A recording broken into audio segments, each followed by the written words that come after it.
খাওয়ানোর নিয়মটা আপনার গরুর ওজন অনুযায়ী খাবার খাওয়াইতে হবে। এর বেশি দিলেও সমস্যা, মানে অপচয় হবে, কম দিলেও অপচয় হবে।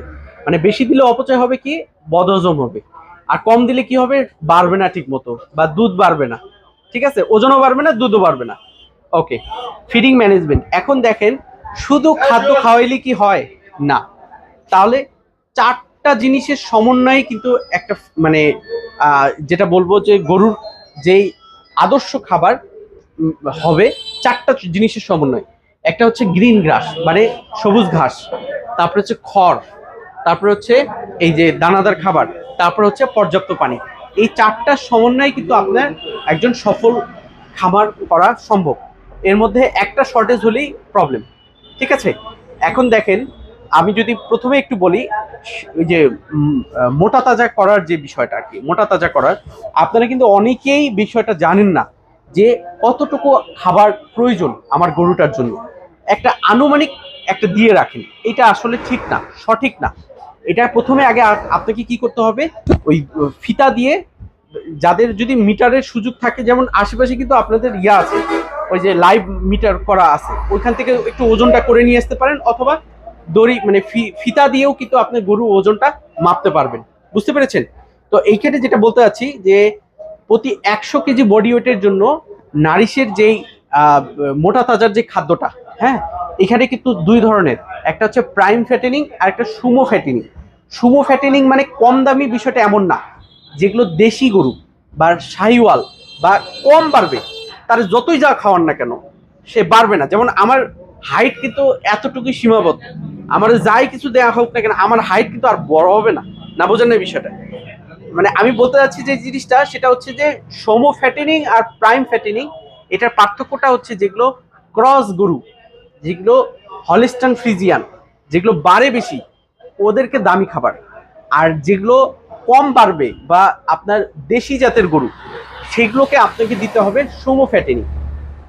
দেওয়ার মাত্রাটা কি, 100 কেজি বডি ওয়েটের জন্য 1.25, মানে 1 কেজি 250 গ্রাম খাবার দিতে হবে 2 বেলা অথবা 3 বেলা।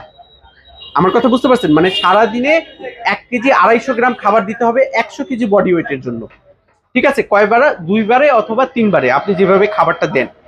আর পাশাপাশি কি করতে হবে, সবুজ ঘাস, মানে সবুজ ঘাস বলতে নেপিয়ার, পাড়া, পাকচং, এগুলো হচ্ছে উন্নত জাতের। এই ঘাসগুলো যে কোনো একটা আপনি 6 কেজি ঘাস দিতে হবে 2 বারে বা 3 বারে, মানে 2 বেলা অথবা 3 বেলা। অথবা আমাদের একটা নতুন আইটেম সংযুক্ত হয়েছে, সাইলেজ। ঠিক আছে, এটা ওই যে পুরা ভুট্টার গাছ থেকে যেটা সাইলেজ বানানো হয়, হ্যাঁ, এই সাইলেজের আমাদের কিন্তু এটার রেজাল্টটাও খুবই ভালো। এই মানে সবুজ ঘাস যেটা, এটা তো সবসময় পর্যাপ্ত পাওয়া যায় না, কিন্তু এই সাইলেজটা কিন্তু সারা বছরই এখন পাওয়া যাবে। বুঝতে পেরেছেন? এবং দামটাও খুবই হাতের নাগালে, 12 বা 13 টাকা কেজি, 12-13 টাকা কেজি বা 14 টাকা কেজি, এরকম আনুমানিক পড়বে আপনার। দেখেন, 6 কেজি ঘাসের পরিবর্তে আপনি 3 কেজি সাইলেজ দিতে পারেন 2 বারে অথবা 3 বারে, তাহলে ওই একই রেজাল্ট পাবেন। এটা কিন্তু দুধের গরুর ক্ষেত্রেও দুধ বাড়বে, মোটা তাজার ক্ষেত্রেও মোটা তাজা হবে। আসলে এই সাইলেজটার বিষয়টা কি, সাইলেজটা হচ্ছে মানে আপনাকে একটা ফার্মেন্টেশন করে বা মানে এটা একটা রেডি ফিড, মানে ওকে এক্সট্রা ভাবে আর মানে চাবায়া ইয়া করতে হবে না, মানে ও ওই একটা রেডি ভিতরে যাবে, যে মানে দ্রুত অ্যাকশন হবে আর কি। এবং এতে আপনার গরুর যেই পেটের রুমেনের যে কন্ডিশনটা, এটাও ভালো থাকবে। আবার অনেক সময় এই যে ঘাস খাওয়াইলে, বিশেষ করে এই যে এই সময়টা, এই যে ধান কাটা হচ্ছে বা ইয়া হচ্ছে, অনেক সময় কিন্তু এই যে বৃষ্টি হচ্ছে, এই সময় কাঁচা ঘাস খাওয়াইলেও কিন্তু একটা বিষক্রিয়া হয়, নাইট্রেট পয়জনিং। বুঝতে পারছেন? কিন্তু আপনারা যদি সাইলেজ খাওয়ান, তাহলে সেই ক্ষেত্রে কিন্তু এই পয়জনিং হওয়ার চান্স নেই বললেই চলে। ওকে। আর খড়, খড়টা কিন্তু খুবই একটা গুরুত্বপূর্ণ জিনিস। খড়, এটা গরুর জন্য আমি মনে করি, বিশেষ করে দুধের গরুর ক্ষেত্রে অবশ্যই অবশ্যই দিতে হবে। আমার কথা বুঝতে পারছেন? দুধের গরুর ক্ষেত্রে এটা অবশ্যই অবশ্যই দিতে হবে। এটা দিলে এইটা এটা মূলত আপনার ওই গরুর কিন্তু আমরা যাই দিচ্ছি না কেন, এই ফিড দিচ্ছি, ঘাস দিচ্ছি, যেটাই হচ্ছে যেন ভিতরে কিন্তু ওর পেটটা গ্যাস তৈরি হচ্ছে। এই গ্যাসটাকে নির্মূল করার জন্য বা গ্যাসটাকে মিনিমাইজ করার জন্য এই যে স্ট্রটা কাজ করে, বা এই খড়টা কাজ করবে। এবং বিশেষ করে এই সে যখন চাবাবে বা ইয়া করবে, তার লালা ঝরবে, হ্যাঁ, পর্যাপ্ত পরিমাণ, তখন দেখা যাবে যে খাবারের হজমটাও ভালো হবে, এবং আপনার ভিতরে যে গ্যাসটা হচ্ছে তার ওই গ্যাসটাও মিনিমাইজ হয়ে যাবে। বুঝতে পেরেছেন? এবং দাম যেটাই হোক না কেন, অন্তত পক্ষে 100 কেজি বডি ওয়েটের জন্য 1 কেজি খড় দেওয়া উচিত। এবং খড়ের একটা মাপ আছে কিন্তু 2 থেকে 3 ইঞ্চি, ঠিক আছে? এই যে 2 থেকে 3 ইঞ্চি এরকম মেপে কেটে কেটে যদি দেওয়া যায় তাহলে সেটা সব থেকে উত্তম। ওকে। আর দুধের গরুর ক্ষেত্রে সহজ হিসাব, আপনার গরু যদি 4 লিটার দুধ দেয়, খাবার দিবেন 2 কেজি। আপনার গরু যদি 5 লিটার দুধ দেয়, খাবার দিবেন 2.5 কেজি, 2 বারে বা 3 বারে। আমার কথা বুঝতে পেরেছেন? আমি কিন্তু এগুলো ধরবো, যেহেতু ভাই কইলো যে সবাই গরুর খামার, এই ধরার উদ্দেশ্যটা কি? কারণ আপনারা এই নলেজটা মানে আসছেন, বসছেন, কথা বলতেছি, আমি বুঝতেছি না যে আপনাদের মাথায় ঢুকতেছে কিনা।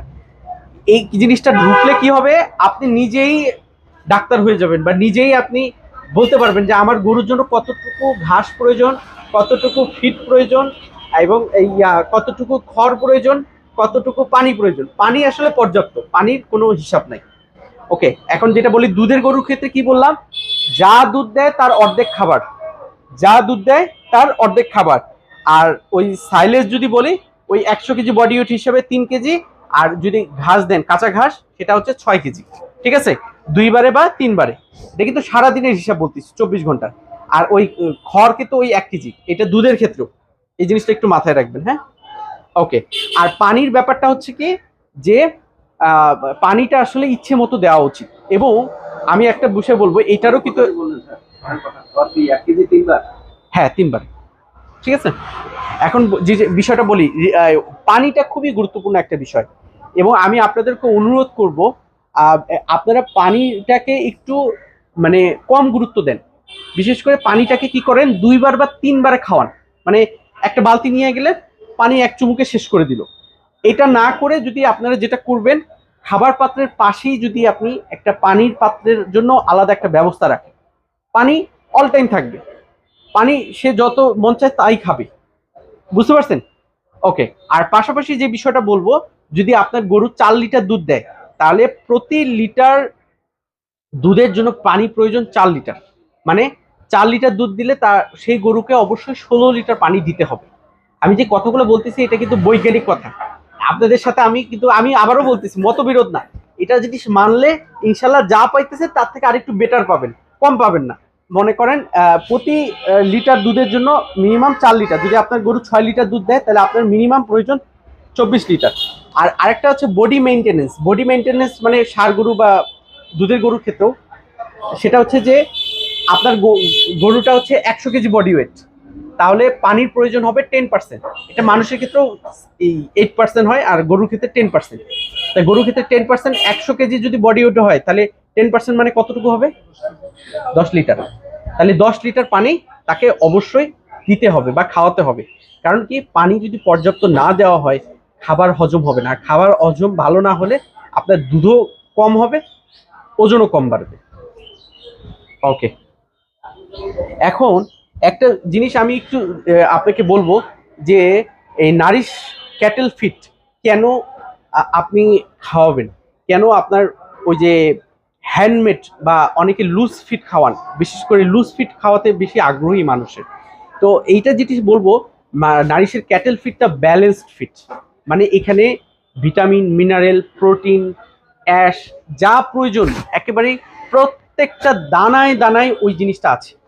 এই জিনিসটা যদি একটু দেখাই, এই যে দেখেন এখানে যে এই যে দেখতেছে এটা খাবারের দানাগুলো, একটা দানার মধ্যে আপনি যদি এইটা একটা দানা বিশ্লেষণ করেন, এই একটা দানার মধ্যে সব উপাদান পাবেন।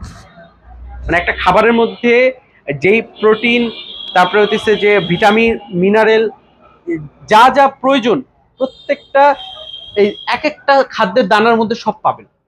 কিন্তু যখন আপনি হ্যান্ডমেড করবেন বা মিক্সার করবেন, তখন কিন্তু ভালোভাবে সবকিছু মিক্সিং হবে না।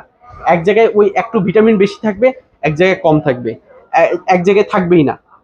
বুঝতে পারছেন? তার মানে কি, আপনার গরুটা কিন্তু সুষম পুষ্টি পাবে না। ওকে। আরেকটা বিষয়, খুব গুরুত্বপূর্ণ বিষয়, আমাদের এই যে খাবারটা, যে এই যে দেখলেন যে এই যে খাবারটা, এই বাজার থেকে আমরাও বিদেশ থেকে র মেটেরিয়াল কিনে নিয়ে আসছি, যেগুলো নিয়ে এসে এগুলো কিন্তু আমাদের বয়েলড বা কুকড, মানে এই পর্যাপ্ত যে আদর্শ তাপমাত্রায় দিয়ে ওই জিনিসটাকে বয়েল করে তারপরে কিন্তু বানানো হয়েছে। এতে কি হয়, আপনার টিডিএন মানে হজম, মানে আপনারা যেই খাবারটা খাওয়াচ্ছেন 100 গ্রাম যদি খাওয়ান, এই 70 গ্রাম বডিতে যাবে, বুঝতে পারছেন? কিন্তু আপনারা যদি লুজ ফিট খাওয়ান, যারা লুজ খাওয়ায় মানে র ম্যাটেরিয়াল, মানে কোনো কিছু ওই কুকড না, মানে কোম্পানির রেডি ফিট খাওয়াচ্ছেন না, তাদের সর্বোচ্চ হবে 30 থেকে 40%। আমার কথা কি বুঝতে পারছেন? তাহলে এই জায়গাটা কিন্তু খুবই গুরুত্বপূর্ণ একটা বিষয়। মানে আমাদের নারিশ ফিট খাওয়ালে আপনার মিনিমাম 70% ফিটটা আপনার হজমযোগ্য বডিতে যাবে, কিন্তু যেই লুজ ফিট যেটা খাওয়াচ্ছেন সেটা 30 থেকে 40% আপনার হজম হবে, বাকিটা পায়খানার সাথে বের হয়ে যাবে। আমার কথা কি বুঝতে পেরেছেন? মানে আমি কেন কথাটা বললাম, এই যে নারিশের ক্যাটেল ফিটের দাম তুলনামূলক বেশি, কিন্তু লুজ ফিটের দাম যে কোনো কোম্পানি থেকেই কম। কিন্তু কথা হচ্ছে এই জিনিসটাও কিন্তু আপনাকে চিন্তা করতে হবে যে কোন খাবারটা খেয়ে কতটুকু হজম হচ্ছে, বুঝতে পেরেছেন? ওকে, এখন আরেকটা বিষয়, আমরা যেহেতু মেশিনের মাধ্যমে তৈরি করতেছি এবং আপনাদেরকে একটা বস্তার ভিতরে এবং ভিতরে আরেকটা পলিথিনের মধ্যে দিতেছি, এই ফিডটাতে কিন্তু কোনো জীবাণু নাই। কারণ কি, ওই যে মেশিনের মাধ্যমে যখন তৈরি করা হয় এবং একটা যে ন্যূনতম তাপমাত্রা দেওয়া হয়, এই তাপমাত্রার কারণে কিন্তু কি হয়, ওই জীবাণুগুলো মরে যায় এবং ফিডটা কিন্তু আপনাকে মানে কোনো এখানে ব্যাকটেরিয়া ফাঙ্গাস, এই ফিডের সব থেকে মানে এই গরুর কিন্তু সব থেকে ক্ষতিকর জিনিস যেটা, সেটা হচ্ছে কিন্তু ফাঙ্গাস বা ওই যে ছাতা পড়ে, যে ফিড ছাতা পড়ে যে। কিন্তু এইটা কিন্তু আপনি যখন লুজ ফিড খাওয়াবেন তখন কিন্তু ওইখানে আপনার এই জিনিসটা হওয়ার চান্স থাকে, বুঝতে পারছেন? ওকে, আর আমরা যেটা চেষ্টা করি ইনশাল্লাহ, আমরা বিদেশের এবং সব থেকে দামি র মেটেরিয়াল দিয়ে আমরা এই ফিডটা তৈরি করি। ডিওআরবি, ভুট্টা, তারপর হচ্ছে প্রোটিন, ফ্যাট। গরুর ক্ষেত্রে কিন্তু আমাদের 3 ধরনের খাবার আছে। একটা যে দামি প্রাইম ডেইরি ফিড, এটা মূলত আসলে দামি কম দামি, এটা করার উদ্দেশ্যটা কি জানেন? দামিটা বলতে বোঝাচ্ছে যেটা 15 লিটারের উপরে যারা দুধ দেয়, যাদের 15, 20, 25 লিটার, তখন আমরা এই প্রাইম ডেইরিটা দিই। আর অ্যাডভান্স ডেইরিটা আসলে মূলত যারা 10 থেকে 15 বা 8 থেকে 15 লিটার এই মাঝামাঝি যে দুধ দেয়, তাদের জন্য আমরা অ্যাডভান্স